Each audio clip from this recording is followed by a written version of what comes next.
હનુમાનજી બન્યા બજરંગબલી। રામ અયોધ્યાના રાજા બન્યા પછી એક દિવસ હનુમાનજીએ સીતાને લલાટમાં સિંદૂર પૂરતાં જોયા। હનુમાનજીએ ઉત્સુકતાથી એમને આ વિશે પૂછ્યું। સીતાએ એમને કહ્યું કે સૌભાગ્યવતી સ્ત્રી માટે આ એક વિધિ છે જેના થકી એના પતિને તંદુરસ્તીભર્યું દીર્ઘાયુષ્ય મળે, એટલે કે રામને દીર્ઘાયુષ્ય મળે। હનુમાનજી તો રામના પરમ ભક્ત હતા, આથી એમણે રામના તંદુરસ્તીભર્યા દીર્ઘાયુષ્ય માટે આખા શરીર પર સિંદૂર લગાવી દીધું। તેઓ સંપૂર્ણપણે કેસરી થઈ ગયા। બજરંગ એટલે કેસરી, આથી હનુમાનજી બજરંગબલી કહેવાયા। હનુમાનજીએ રામ સાથે યુદ્ધ કર્યું। એક વખત રામના ગુરુ વિશ્વામિત્રએ રામને યયાતિનો વધ કરવા આદેશ કર્યો। આ જાણીને યયાતિએ હનુમાનજી પાસે મદદ માંગી।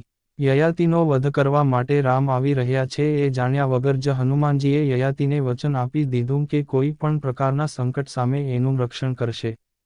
આમ, હનુમાનજીએ રામ સાથે યુદ્ધમાં ઉતરવું પડ્યું। રામ તો એમના ગુરુ વિશ્વામિત્રના આદેશનું પાલન કરવા માટે યયાતિ સામે લડતા હતા એટલે એમણે બ્રહ્માસ્ત્રનો ઉપયોગ કર્યો। પરંતુ હનુમાનજીએ એમના ભગવાન રામ સામે કોઈ પણ શસ્ત્રનો ઉપયોગ ન કર્યો।